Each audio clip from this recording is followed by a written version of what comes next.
What is up, guys, and welcome to the Meeple Minded podcast, the podcast where we talk all things tabletop gaming. My name is Jason. And I'm James. How are you doing this week, James? Yeah? Yeah. Yeah. It sounds rather uneventful. Just meh. Yeah. Just meh. Yeah. It's one of them weeks. One of them weeks. Okay, fair. Always one of them weeks. This is weird, James. In our real lives, away from the microphone, I'm kind of always the negative one. But in the world of Meeple Minded, it seems that you're kind of taking on that role. And for some horrific reason, I appear to be a positive person. I know it's rather jarring, but it's a bit of role reversal. Yep. I'm not sure I can be used to it. I like being negative about a lot of things, but games is the one thing that I'm kind of positive about much as possible. I'm positive about games. It's just the whole work thing that I have to do to pay for them. Yes. Well, you don't pay for them, James. I pay for some of them. You pay for one game, James. It was a big one. I swear to God. When we are at Expo, I am going to make you spend money some way, shape, or I don't even care if it's a pocket game. You are buying at least one game at Games Expo. You could sit there rolling your eyes. It's not going to happen. You're not getting away with not buying anything. I've already convinced Kiri that she's going to spend her entire wages, mainly because I don't want to be the only one doing that. So you will join me, damn it. It's fine. Exactly. The ultimate thing that is going to stop me from going crazy is I have to lug all this back on the train. That's not difficult, James. I'm not buying a games bag. They're only like 20 quid when you're at Expo, because that's where I got mine. And it's a real bargain, James. Because it will hold up to 7 games. Definitely worth it. This podcast sponsored by... Oh, that would be heaven, wouldn't it? Just game bags galore. That'd be brilliant. But no, I mean, in all fairness, let's be honest. You're going to have to tear me. Well, you won't. You'll send me off, encouraging me to spend money on the Battle Phone stand, because they'll probably be. They are there, yes. The Games Workshop section. Yes. Oh, they've got a big one this year. Yes. They've got Laser Quest this year, apparently. I heard this earlier. 40k Laser Quest. I've seen nothing about this until earlier on today. I think it was an Expo email that I got saying that they were going to be doing some kind of Laser Quest on site. I was like, what is this? And is it actually 40k themed? I don't know. You would have thought that if Games Workshop are going to pull that out of the bag, they would have done it at, I don't know, Warhammer Fest? Maybe. I don't know. Maybe they did. I've not heard anything. But yeah. That I was interested by that. Apparently it's Saturday morning, so I'm going to look into that a bit more, because we used to do quite a bit of Laser Quest, James. We did. Back in the college days. I'm quite deep into my 40k lore. I'm not sure I want to play as the humans in that. Well, that'd be the interesting thing, wouldn't it? If they do 40k themed Laser Quest, do you reckon they're going to let loose some Tyranids? You better hope they don't, because, a las gun's about as effective as a Laser Quest gun. all in the name of promoting 10th edition, James. Have you been keeping up to date with the news of that? No. No? Oh, so you haven't seen the Leviathan box? No. That was announced. Okay, it's the new starter box. Yeah. It's pretty big. I was talking about it when I recorded the news show last week. Oh, you did the news. Oh, I did. You did the news? I did. I felt dirty. Did Paul escape from the shed? Paul absconded / what wasn't very well. But I'm really hoping he's back this week, because that was a lot of work. You've got to get that padlock sorted, mate. I do indeed. But yeah, that was announced, and I was talking about it on there. I didn't know the price at the time, but I've now heard rumblings that it's going to be in the region of $250, which I believe at current exchange rates means it's going to be in and around the £200 mark for a starter box. Ouch, is all I'm saying, because I'm not sure I've ever known them to, other than the 30k one. The 30k one. That was fairly pricey. But as a 40k starter box, I don't think I've ever seen them quite so pricey. No, I don't think it's an odd strategy to go for, because I would, we waxed lyrical about the 30k box when it was announced. Because it was a good deal for what was in it. I couldn't comment on value without actually seeing what's in it. Yeah. But it's a risky strategy to me, because the 30k one paid off because it was aimed at people who were already in the hobby. Yeah. Let's be honest. Yeah. Whereas that 40k one needs to appeal not just to returning players, but to new entries. And £200 is a bit of a steep entry cost. Yeah. Like you said, they're not usually that expensive for the start. Yeah, kits. I mean, hopefully we won't be paying that much because I know that the Americans do pay a premium. So maybe it'll be a little bit less. Maybe we're hopefully in the 150 bracket, which will bring it down just that little bit. But time will tell on that one because I haven't seen the British prices on that yet. But we might have to have a sit down and go through all of the things that were announced at Warhammer Fest because there was a lot across all the different game systems they have. So, I take it you kept up with some of the most of it. Were there any Old World? Yes. There was. I can't remember for the life of me what it was, but there was some stuff. But that is something I would like to keep a bit more of an eye on because obviously I'm very heavy. You used to be a Warhammer Fantasy player. I was. You were insistent at club the other day that it wasn't going to suck you back in. I was very insistent. People change. I knew it. People change. Don't say it too loudly. The Games Workshop bots are always listening. You're gonna get an advert in your inbox now. Oh yeah, 100%. There, I will 100%. It's probably already there. Well, yeah. Especially if you watch the Warhammer Fest videos on Facebook, it's like, oh, you watch this. Yeah. That means you want to buy this 7 times over. Yeah. There's a lot of stuff that came out from Warhammer Fest, so I think that's worthy of an entire discussion episode at some point. I don't know whether we're going to do that anytime soon, but it depends on our time and whether we can actually get some time to do all that research. Indeed. So as such, James, we've picked I have picked a fairly simple topical discussion for today because this week has been a bit hellish for work for me, and I'm looking forward to talking about it. You've obviously seen the title. We're going to be talking about building top 5 lists. However, James, we've been playing some games. We have been playing some games. We had a game night just last night. We did. Did you have a good time? I did. Good. Do you remember what games we played? We played Library Labyrinth. We did. We played Steam Up. We did. And we played Zuli. We did indeed. So they were the 3 games that we played when you were on site. After you left because, work, myself and Anthony carried on playing into the slightly later hours, playing quite a bit of Unmatched. I got to play a few extra characters on that, which I've been really interested. But James, highlight of last night, particular game that stood out to you as like a really good one for the night? Well, I mean, we've played all of them before. We have played all of them before. Our game of Library Labyrinth went a lot better than the last time we played it.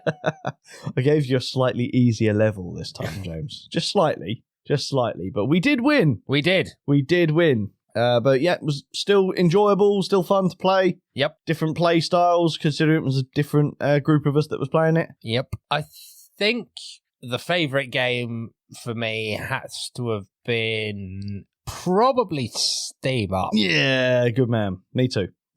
I mean, I was going to say Zuli because I absolutely wiped the floor with both of you. You did. Well, actually, we'll talk about Zuli very quickly because halfway through that game, you actually asked me a question. I did. You said, is there an expansion in here? Because this was the first time that you got to play with that expansion, James. Indeed. I don't recognise these cards. So you obviously noticed it. Yep. What did you think of having that expansion in the game? I thought it added some good stuff to it. I mean, you won't have noticed one thing that the expansion actually adds a 6th player option, which is pretty cool. But also, we added in the red pandas. We added in... For me, the standout things for that expansion was the additional enclosure cards that were in it. But more importantly, the special cards that were in it, which allowed... I think if you placed it... Because it could only be placed on a new plot, i.e. the one you start with. But it didn't have to be full. I had that in the very first draft and immediately filled the new plot. So yeah. My new plot was filled the entire game, just force of habit. But that really came into itself later on in game when I was able to move some stuff out. I was like, well, actually, I don't need this to be full. Yeah. And it benefited me in much better ways. But I killed a lot of animals yesterday. You did. I felt like a real disgusting human. Because, a lot of my animals I couldn't house them. It might be partially my fault because I went with my default strategy in the first draft of nick all the enclosures. I did wonder why there wasn't many of them around. Poor Anthony, his first game. He only had one enclosure on the first round. Literally every time one came round, it was mine. Yeah. I'm having it. I always, with the first draft, I do it as I don't start collecting animals till at least the second draft. Yeah, or unless you have to in the first. I need to have space to put them. Yes, yeah, exactly. It's a good strategy to have because it's what I pretty much do. But if there's some high-pointed animals in there, I was like, I want that one. Yeah, I want that one. And then realised that I couldn't house the damn things. So actually lost me points. So it was good because I absolutely wiped the floor with both of you. But Steam Up was my favourite game because, again, I won. Yeah. But it was a lot closer. Oh, yeah. I thought the two of you were going to run away with it at the beginning. I was thinking that, but I just really struggled to gain enough food tokens to claim the baskets. Every time I was getting close to one, someone else was stealing I really, really liked the ability of the character I chose after playing it, the gambler. You had the gambler, didn't you? Yeah, see, I tried a new character I don't know if you noticed, I only had 3 food baskets. Yeah. I got almost all my points from rolling that lucky dice. Yeah. Because the gambler. Yeah. You did very, very... Didn't pay off so well in the first couple of rounds, but in latter rounds... Oh, yeah. You were stonkingly good at rolling that die. I played as I think it was the food critic on this one, and I think I went a little bit too heavy on trying to complete the columns, which gained me bonus points. Yeah. Oh, well, that's what caused you to steam out in front in the first place. It was, yeah, because I got the first column done really quickly. The second column, not quite as quickly, but it came at the right point. And I managed to catch up and actually overtake everyone. But then after that, I just stalled out. I couldn't gain anything else. I lost points at the end because obviously I had food tokens left. I had no cards in my hand to sort of counterbalance it. And I think 3 or 4 rounds before the end is when I saw, there's no way that I can claw this back. I can see that there is a possibility of Ant clawing it. But then I think you like I said, the last 3 rounds, you just solidly... was rolling that die. I was like, it's a steal. If I've got a card, that's the thing. If I've got one of those fortune cards to bin, I can roll that dice at any point. It's almost like a free action. You just got to bin a card. Yeah, exactly. And the fact that you start with 4 of the damn things as well, that makes it very, very difficult for everyone to sort of try and keep up with that kind of manipulation, I guess, is the best way to say it. But that is a game we are going to be talking about very soon because we're getting close, James. Being able to do a game highlight of that. Indeed. Of that game. Looking forward to it. Oh, me too. I don't think I've played any other games this week other than what we played last night. I definitely haven't. No. No, sorry. I played Dynagenics on Monday. I ran Dynagenics, didn't I? You did. For a full group of 5. That was great fun. You didn't seem to be enjoying it to start with. I was getting my backside kicked quite considerably. You were playing with Dave. For the majority of that game. Dave did win. However, as I said, Dave stormed out ahead during that game. So we all knew he was going to win. So therefore, we were actually fighting for second position, which I took. So I won. Gamer's logic. Yep, exactly. I came second, which means I was able to verify that he indeed did come first. Therefore, my game, my rules, I win. Done. Pretty sure that's how it works, right? But yes, really, really fun game. New players. They were actually new players to our club, new players to the whole genre of modern board games, and they really enjoyed it. They want to play it again. And the ironic thing is I'd set it up knowing that I was running the game. People came in, they were looking at it, they were going, oh, what's this?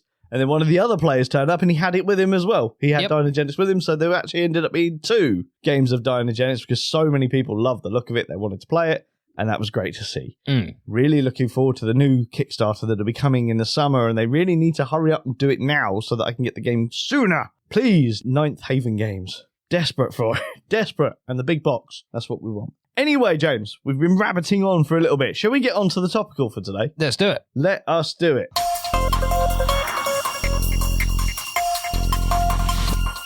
Okay.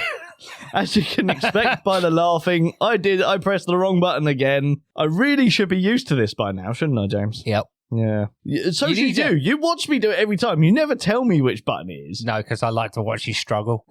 So the trouble is I have to hit the pause button because the expletives that come out of my mouth, it's just not family friendly. No, you need to put some labels on that thing, mate. I really should. I just don't like sticking labels on stuff. It's like sticking labels on games. It's criminal. Legacy games. Criminal. No, because I also know what your labelling thing would be. You put one on that said this one and then forgot which one you actually...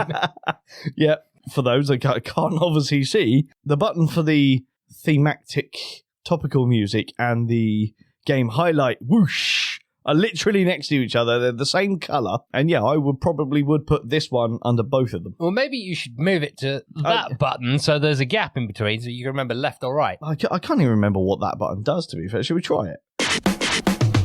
That's what it does. Apparently, it's some kind of DJ noise. Did you like that, people? What does this do? Welcome to an episode of What Does This Do? You can tell when we're just winging this, can't you? Anyway, we have a little bit of structure, James. Just a tiny little bit. I don't have my tablet or anything today. I have a nice notebook. Oh, he does. He's been doing some... He's actually remembered how to write. Well, I mean, look how scruffy it is. That's fine. You're an engineer, mate. But yes. James, we have been talking recently, or more to the point, I've been talking and you haven't been listening. We are going to start doing some top 5 episodes in the coming months. And I'm a little bit concerned because I've done plenty of episodes when I've been invited on other podcasts to do, doing top 5. So I'm pretty well versed at the moment of how I do my top 5 lists. But are you, James? Because you have never done a top 5 before, have you? No. So, do you think it's something you'll be able to do?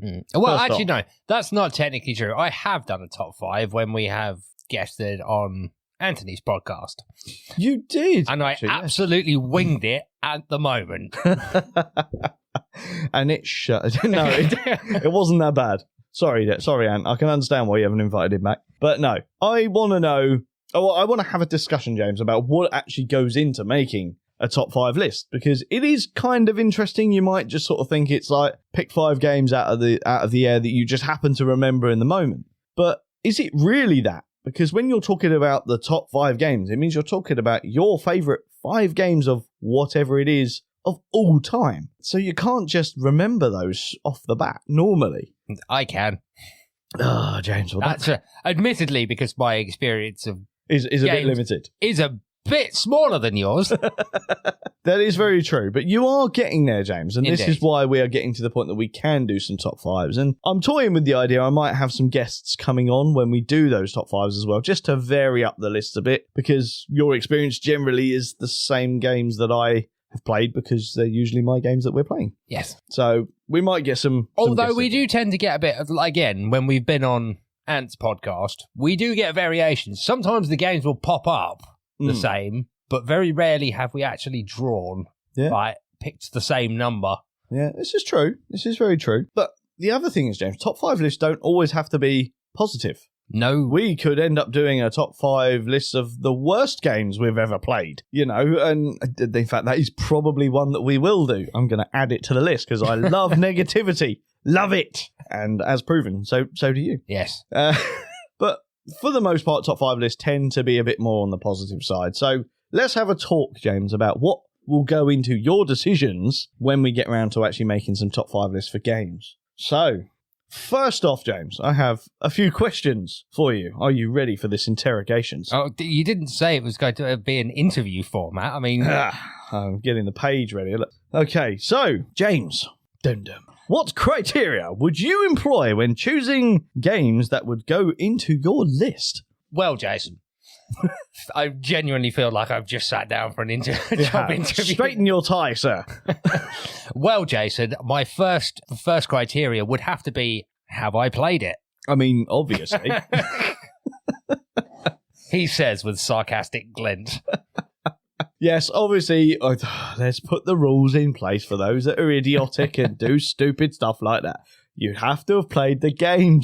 But no, like, when I think about things like this, like, I sort of have a few things. Memories would be one of the first. Memories I have of the game. Are they... do they tend to be all positive? Is it more because of the players or is it because of the game? Or is it a combination of the two? So memories of the game is always good. I tend to rate a lot of my games, even though that we don't review them anymore. When I play games, I do still rate them on Board Game Geek, for example. I take my ratings into account. You know, if I've gone on there and I've said the game is a 9, well, there's obviously a really good reason that it's a 9. If it's a 7, well, what were the reasons I gave it a 7? I take all that kind of stuff into account as well. With the fact that we do the game highlight episodes, I take into account the quality of the game. You know, are the pieces any good? Are they utter rubbish? You know, because that does hinder my enjoyment of a game. Rules, that's another one. How easy is the game to play? How easy is it to learn? And as I said, the ease of play in general. There's some key things that I think about. But are they the kind of things that you would want to really think about when you're thinking about it? All joking aside, I think for me, it's... Did the game hold my attention? Mm-hmm. Yep. Was I drawn into the game? That's kind of the same thing. Yep. You know, did I feel immersed or... Yeah. You know, so sort of a theme type deal. Focused on the game. Good memories is always it is a good one, but I don't know if that really should be counted because that's more about the group you're playing with rather than the game. In certain circumstances, I think I would agree, yeah. Game itself, do I own it? Would have to be one, because as someone who doesn't have a board game collection, if I've actually gone out and, again, all joking aside, you tend to be the one that purchases them. Yeah. So if I've actually gone, I need to own this game, case in point, Nemesis, I enjoyed that so much, I went out and dropped £100 on it. Yep. Hence why it's at the moment, it's still number one on my favourite list. It's like, I went and bought it. That's got to say something. Yeah. Just that I wasn't buying. Yeah, but you've openly said that you would have if I hadn't bought it. This is true. This is very true. There's no point in us both owning a copy of the game. We play together. Yep. So, but it's like I went out and I went, I have to own this game. So that's a big one for me. It's like if I'm willing to actually say I need this, at the drop of a hat, I must have enjoyed it. Yeah, that's fair. That's fair. What about something like how many times you've played the game? Is that something that gets factored in? Because I mean, again, sticking with Nemesis, I know you've got it and you own it, and we've played it a fair few times, but there are other games that we've played indeed superior amount to it. We have. That one, I would say, has been slightly skewed by the podcast. Okay. Because... Yeah, it's your fault, listeners. It's your fault, dear Jason, for your insistence that for us to do a game highlight, we have to play the game a certain amount of time. Of course. Yeah. So that does kind of skew the numbers a little bit, because it's like, I might not necessarily have enjoyed it, but if it's on our list, we have to get those plays in. Yeah. Yeah, and obviously with the bare minimal amount of time that we get to play games, it is understandable. It's more, I would say... Rather than play count, it's how excited am I if someone puts it on the table. Yeah. Okay, so for example, if we took two games, let's say I took Ark Nova off the shelf, I had that set up on table 1, and Starship Captains to make it a really tough decision on table number 2. Ooh. What sort of things would you go through your head right now saying, damn, I know I like both of these games? Yeah. What one do I want to play? There's got to be a reason that you would want to pick one. The first and foremost, given those two, and they are good examples, as much as I love Ark Nova, it would be, what kind of mood am I in? Am I in the mood for a heavy slog? Yep. Or a bit more relaxed gaming? Because that's polar opposites, right? Yeah. Am I in the mood to play? Because there are some games, and I wouldn't say Ark Nova is one of them. Okay. Where no matter how complex they are, even if I am dog tired, if it is on the table, I need to be in that. Okay. Yeah. All right. Fair enough. Can you name one off the top of your head? It's not allowed to be Nemesis. No, it's not Nemesis. What's a pretty in-depth one? Scythe, probably, because I quite enjoy Scythe. The only time it ever really appears on the table is at the club when I can't actually sit down and play it. Yeah, this is true. Dynagenics probably be another one.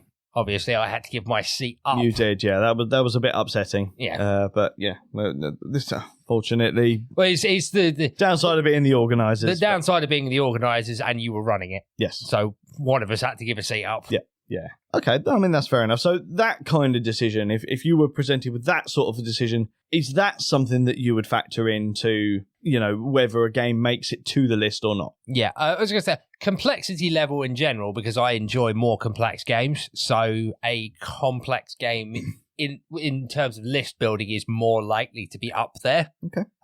Though not always. Yep.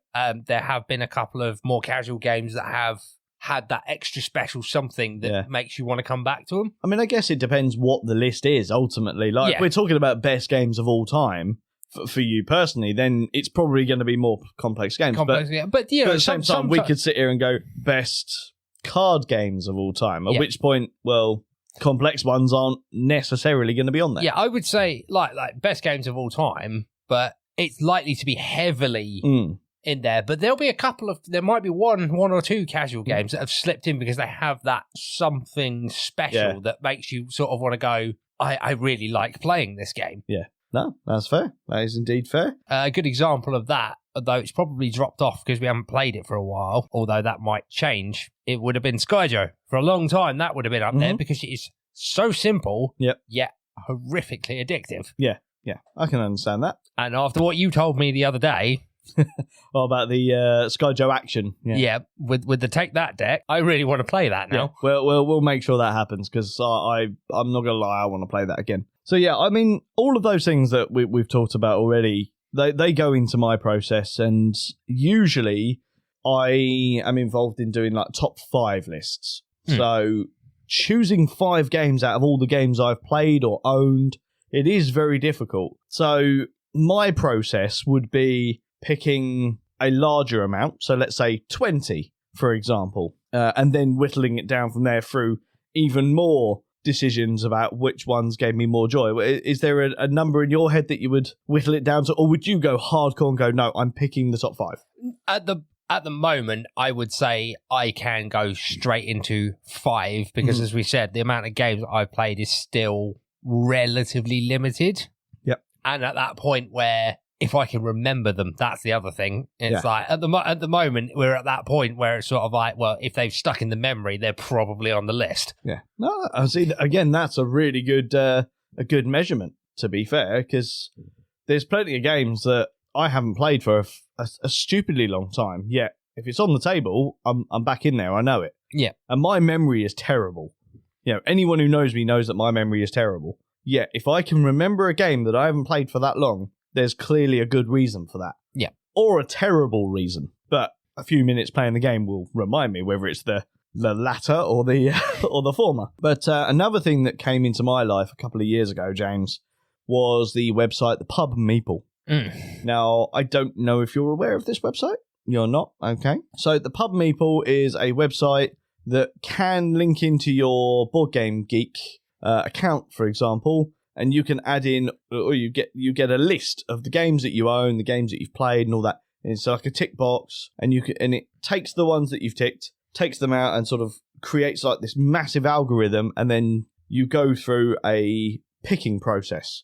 So it will give you, say, Scythe and Power Rangers Heroes of the Grid, and you have to pick which one you want. Obviously, the criteria of what you're doing is up to you. Am I choosing the one I would rather play right now? Am I choosing the one that I think has better quality? And all that kind of stuff. That's where your input comes in. But the idea is it's 2 options, pick one. It then replaces that one, or replaces the one that you haven't chosen with another game. Now pick this one.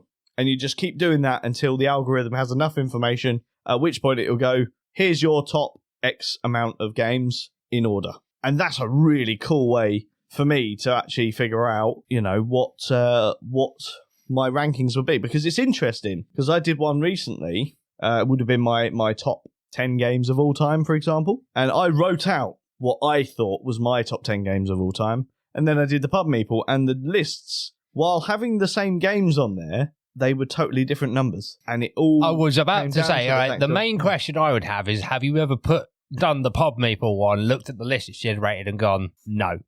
Never. I've always looked at it and gone, that surprises me, but never to the point where I've gone, that's wrong. It's always been a case of, no, I'm surprised it's in that order. But then again, when I'm creating those lists, this is probably the one thing I have to admit when I come to talking about lists, the final decision for me, once I've got my list of games that I want to narrow down to my top 5, the final decision factor is which one would I play right now if I had the option. And that's where the Pub Meeple comes in for me, because it gives me the option of 2. So pick one. I'd rather play Scythe. Okay, pick one between Scythe and Smartphone. If I'm honest, I think I'll play Smartphone today. I really like that. Okay, Smartphone and Root. Oh, now I've got to sit and actually have a think about this, because I love them both that much that I want to play them both right now. But I need to figure out which one I want to play right now. And then the process of, I can't decide which one I want to play right now, so now I need to introduce another metric into my system of thinking. That's how I find I do it a lot better. And yeah, like I said, the games tend to be the same, but the order tends to be different depending on if I do it through the Pub Meeple or not. So I might have to get you to have a look at the Pub Meeple, because you can do it on anything. Yeah. You could do it on drinks if you wanted to, like Coca-Cola, Pepsi Max, all that kind of stuff. You can put anything into the Pub Meeple and it will give you the same kind of decisions. It's a really interesting system. I think as time goes on, James, how hard do you think it's going to be for you to keep creating top 5 lists? I mean, hopefully it will get easier the more games you play. Yeah. That's. But then you've got to think about them. Yeah, I know. Can you do that? That's the question. What was the question? Exactly, James. Is top 5 something you're interested in doing? I mean, they're useful. It seems to be one of those things. It's a weird one. Like, I never really got the fascination with my personal top 5, top 10s and all that kind of stuff. But it seems to be the metric why a lot of people, like, they'll go, oh, I want to buy a worker placement game. The first thing they do is like top 10 worker placement games. Well, that's very unique to the individual. You know, is that really what you want to do? You know? Yeah, I think a lot of people do that, and not necessarily just in board gaming. It's just, well, all these people can't be wrong. Oh, yeah. They can, trust me. Yes, indeed. Well, a bias is definitely still a thing. It is. I mean, what's another good one with like basic that I've never got is movie critics. Yes. That's a classic one. It's like someone goes and watches the film. Yeah. And writes an opinion piece about it, and it's like it's an opinion. It's like, yeah. All right, it can serve as a baseline, but how many times has a critic written like panned a movie, and yet you actually go and read the people who've gone to see it? It's like, well, this is this is a really good film, and it's like, well, one of you's wrong. Yeah, I view that as very much like the same as like the podcast. We obviously do review-esque stuff. It's our opinions and all that. But I watch quite a lot of reviews online for games that I haven't already played or games that I'm never likely to play or whatever. But I tend to only watch people that I find my taste is very similar. I would say the film critics are the same. If you find that your normal film taste is roughly the same as said critic, you're probably going to have a similar mindset on said film. However, John says this, but Barry says this and Jessica says this. Well, I normally like what Jessica likes. Yeah. Well, if you ever want to, this is something, because of the day we're recording this, is a little tidbit for you. If you ever want to know just how wrong movie critics are, apparently they absolutely panned Star Wars when it first came out. Oh, yeah. Yeah. Go figure. Yeah. Yeah, exactly. Well, they did it with the MCU as well, didn't they? Iron Man got absolutely panned. And look at it now. They said comic book films will never be huge, will never be big budget. Yeah, very, very wrong. But yeah, top 5 lists, James. We are going to be starting doing them soon. I think we've got a little bit more to go before I can start getting you there, but I think we are getting close to that point. So, yay, milestone, yeah. Streaming towards that 200 episodes. I think we're 150 now, something like that, 140, I think. I've lost track. But yeah, we are definitely getting there. And I think it will be another good reason to get our good friends back on the show. Indeed. On a more regular thing. And I'm looking forward to it. I genuinely am. I enjoy making top 5 lists. The beauty of them, though, James, is that they change all the time. Yes. I could write a top 5 list right this second, and tomorrow it'll be different. Because it's entirely done on my current mood state, as you said earlier. Yeah, but it also... They should change naturally as you play new games and experience new games, because your list shouldn't be stagnant. Yeah? Okay. I mean, I'm going to make it my aim, James, that the very first list we do, you cannot physically put Nemesis on. There's the running gag as well when I go on the MTVB podcast that I try to put Dinogenics in absolutely every single list. Yep. I mean, that would be another one. Like I've already said, if it's on the table, it's like, I want to sit down and play it. I am also very much looking forward to the new expansion. Oh, yeah, definitely. We will get that one to the table again very soon. I know Ant-Man will be happy to give that a go as well. But, it's a fairly laid-back episode this week, James, because I said work has been a bit meh this week. I'm pretty tired. Yes. And I've got a long travel day ahead tomorrow. But, James, we've only got a couple more recordings to go before we start packing our bags for the UK Games Expo. Indeed. It's been about 2 weeks since I last asked you, are you getting excited yet? I know you were when I mentioned the Unmatched tournament earlier. Yes. Because you didn't know about that, I did not know about that, and I'm very much knowing about it now. Oh, indeed, yes. So we will likely be seen around that, in and around that tournament, because I have every intention of being in that tournament. I know Paul is already in it, and yeah, I'm really looking forward to it. But, James, I am a bit tired, so I don't think there's gaming tonight. No. But I do think we need to get some gaming in before our next recording. Indeed. As I'm sure we will. But until that time, I guess we should really say goodbye. We should. We should. So till next week, guys, my name has been Jason. And I've been James. And you have been listening to the Meeple Minded podcast. Join us next week for more tabletop gaming goodness. Ta-ta and goodbye.